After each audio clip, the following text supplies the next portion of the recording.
Muy buenos días, profesora. En esta oportunidad vamos a exponer el grupo 7, dos casos uno de estrés y otro de trastorno emocional. Mi nombre es Daira Yaxa Chamorro y en esta oportunidad hablaré sobre la primera parte del caso de estrés. En este caso se trata sobre un señor de 34 años llamado Hilario Orozco, quien hace unos años vivió, según él menciona, una experiencia que fue muy traumática.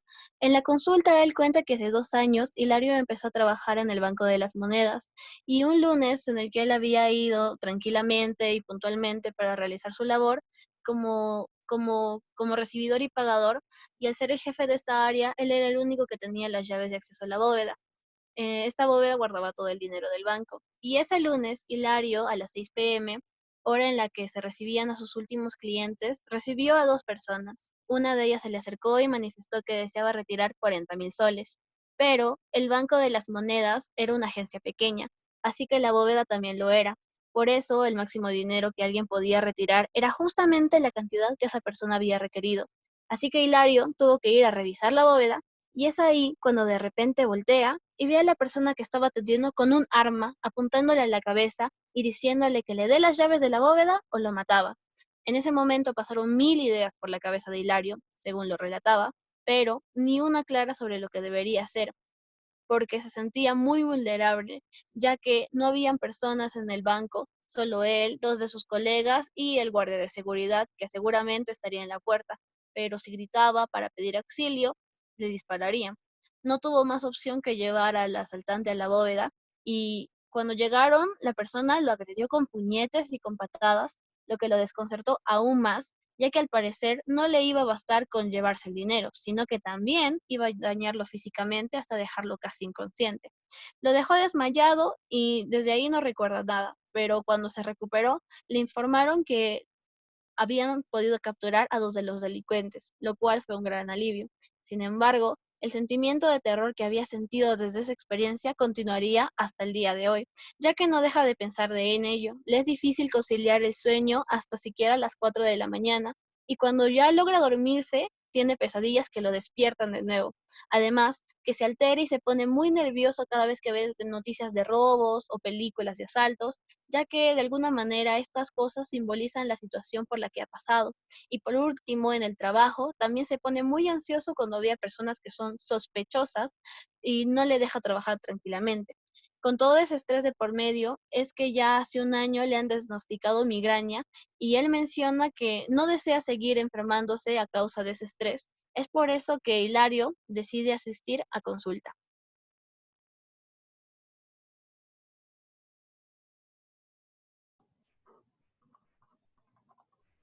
Buen día, mi nombre es Jimena Limache. Y después de haber escuchado el caso, ahora vamos a analizarlo para poder diagnosticarlo y sacar ciertas conclusiones. Para eso debemos recordar cuál es la fuente del malestar de Hilario y los síntomas que él presenta. En primer lugar, revisamos la fuente de su malestar, el cual vendría a ser el suceso por el que pasó Hilario, de hecho una situación alejada de la realidad de la vida diaria. No es algo por lo que se espera pasar y menos en tu trabajo, en el que se supone existe un personal de seguridad. Le asaltaron a mano armada y le agredieron físicamente. Ahora revisemos los síntomas. Hilario presenta un sentimiento de terror por el mismo suceso, dificultad para conciliar el sueño, pesadillas, alteración y ansiedad al recordar el suceso o al ver personas, entre comillas, sospechosas dentro del banco, su trabajo. Además, estos síntomas se están presentando ya por 2 años. Con estos datos, podemos decir de que se trata de un caso de estrés. Para ser más específicos, trastorno por estrés postraumático, TEP, ya que este se da por acontecimientos inusuales y en cierto modo traumáticos. También podemos decir que se encuentra en la etapa de agotamiento, ya que en esta etapa la respuesta de estrés ha perdido su capacidad de adaptación. Hilario no puede realizar sus actividades de manera normal y en él se evidencian enfermedades físicas como migraña, insomnio y ansiedad. Ahora, de manera general, como recomendaciones para Hilario, podríamos decirle, ¿no?, que busque espacios en el que encuentre estado de tranquilidad y dormir sus horas completas, así al inicio se le haga un poquito difícil empezar con este hábito. Ya, bien, ahora empezamos con el caso de trastorno emocional. Mi nombre es Milusca Lizeth Benito Olivares y el caso es, Juana es una mujer de 34 años de edad. Ella está casada hace ya 10 años y en todo ese tiempo no pudo concebir un hijo ya que descubrió que era infértil. Ella a sus 24 años de edad fue a un ginecólogo y a un obstetra para que pueda iniciar un tratamiento de fertilidad que consiste en extraer los óvulos de los ovarios que luego podrían ser fecundados en los espermas que se desarrollan como embriones. Todo ese proceso funcionó, pero se presentaron problemas, ya que colocaron los embriones en el útero y después de 5 meses ella tuvo un aborto involuntario, debido a que su cuerpo rechazaba al feto. Esta situación se repitió 5 veces durante 6 años, lo que hizo que Juana empezara a estar en un estado de depresión, ya que no tenía la esperanza de tener un hijo biológico. Los síntomas de Juana eran que tenía insomnio, no podía dormir en las noches, tenía poco apetito, se estresaba muy rápidamente y ya no solía hacer las actividades que antes realizaba. Siempre estaba en constante aburrimiento y paraba sola. Ella, al ver que su mamá, su hermana o sus amigas estaban embarazadas, ella prefería retirarse o salir donde estaban, ya que no soportaba ver a personas embarazadas. Siempre lanzaba comentarios hirientes. Tenía envidia y muchos celos. Ahora se programará el audio de nuestra compañera Cadena Nieto Ana. Bueno, primeramente para poder diagnosticar a Juana según los criterios del DSM-5, tenemos que conocer cuáles eran los síntomas que ella presentaba y la duración de estos mismos síntomas.